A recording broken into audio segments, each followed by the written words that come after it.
recipients today. All right, Senator Markey, you have a lot to live up to right now. So I'm going to introduce you all to U.S. Senator Ed Markey. Please come to the stage.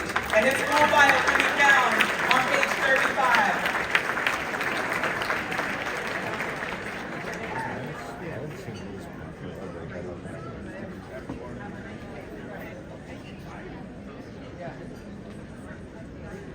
Academy of Spiritual Ensemble. You have put us in church here today. Reverend Williams, sir? Reverend Bettier? Bishop Pickerton? How are you doing? Incredible.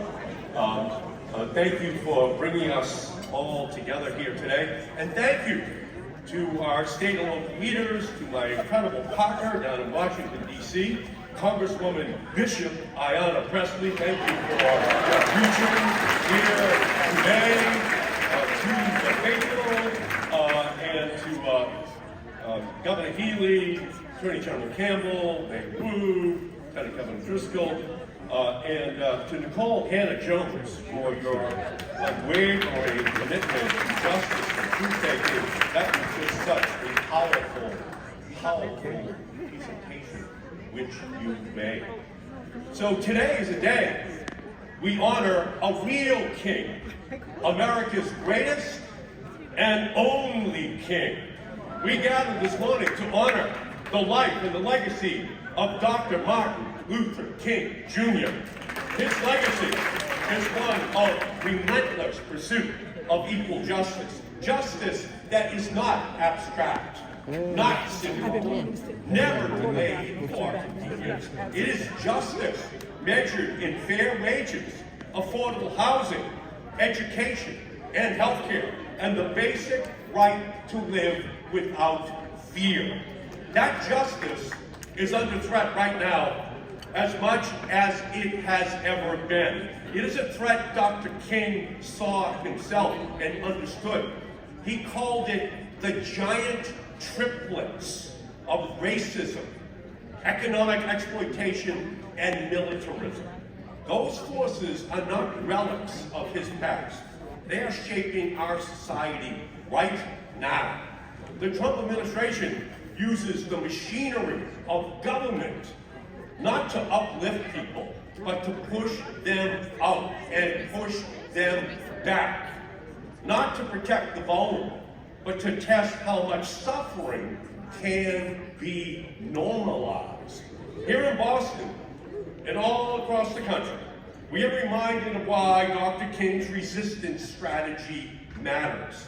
At rallies, at marches, at sit-ins, and at vigils, people are yelling and chanting and praying and preaching. They are saying, we will resist. Dr. King taught us that organized, disciplined, nonviolent resistance is required in the quest for dignity and equal justice. So the question before us today is not whether Dr. King's legacy still matters. The question is whether we are willing to fully apply it for everyone in our society. What would Dr. King demand of us in this America? An America overrun by the giant triplets, a nation drowning in economic injustice, in mass deportations, and family separation, in book bans, and open lawlessness being conducted by the government of the United States, orchestrated out of the Oval Office of the United States. I believe that Dr. King would want us to stand up and to fight. Dr. King would tell us that we should not equivocate. He would tell us plainly that injustice does not correct itself. It compounds. That silence is not neutrality, it is complicity. And that complacency, especially amongst people of conscience, is one of the greatest threats to justice in our country. Donald Trump has chosen cruelty as policy and hate as a strategy. Just days ago, he said something that should stop this nation in its tracks. He argued, he said that the civil rights laws meant to and did in fact wind up discriminating by harming white Americans.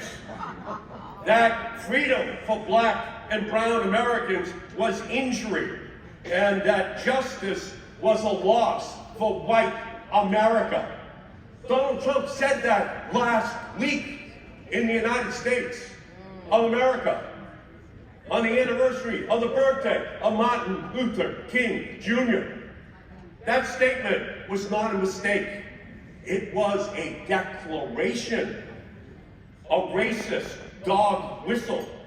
That statement attempts to reverse history, to impugn the legacies of the late John Lewis, the late C.T. Vivian, the late Hosea Williams, who fought and bled for those rights. We are witnessing a deliberate effort by Trump and MAGA to erase the truth of this nation's real history of stripping black Americans from the story of America. Brutality and the white supremacy of slavery are being softened and sanitized or removed altogether from our national records. The contributions of black workers, black thinkers, black organizers, black freedom riders are being erased from textbooks, from museums, and even our national parks, places meant to tell the honest story of who we are. The Color Purple by Alice Walker, banned.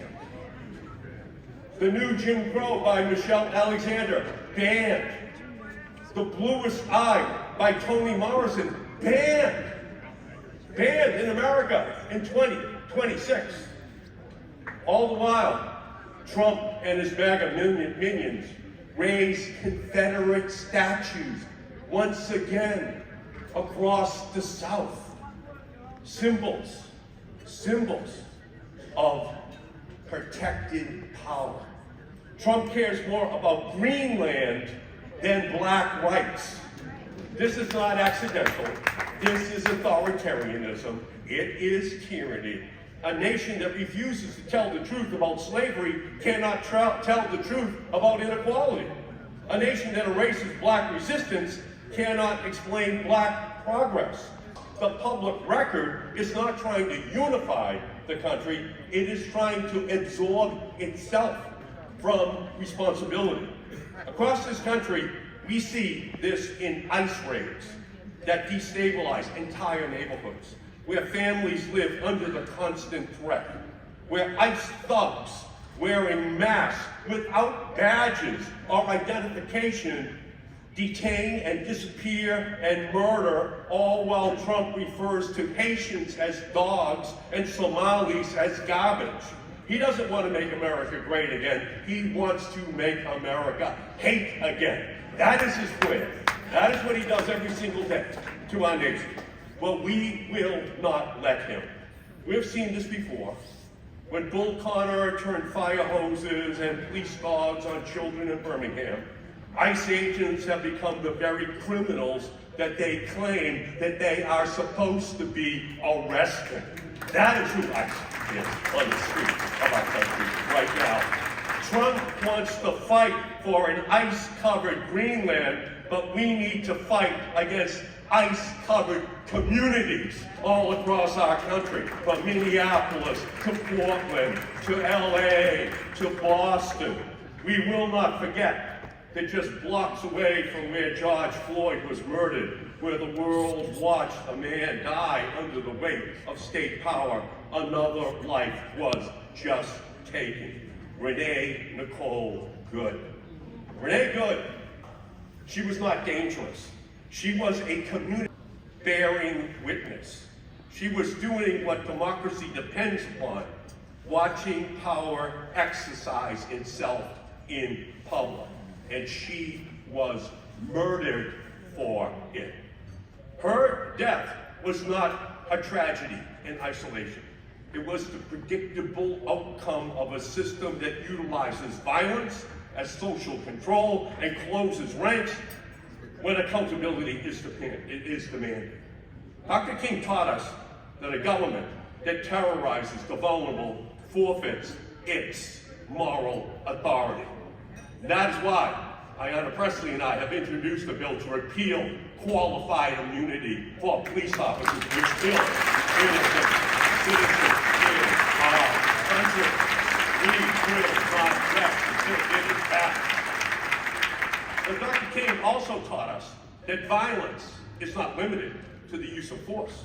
There is violence when an individual who only gets $6 of SNAP assistance a day is told that they are going to lose that $6 a day for food, that our country cannot afford it.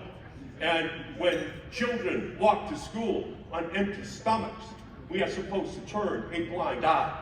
There is violence in a public education system where all of the country's kindergarten teachers combined make less than the top 4 hedge fund managers in the United States of America. Who did more for the country last year? Those 4 hedge fund managers are every kindergarten teacher.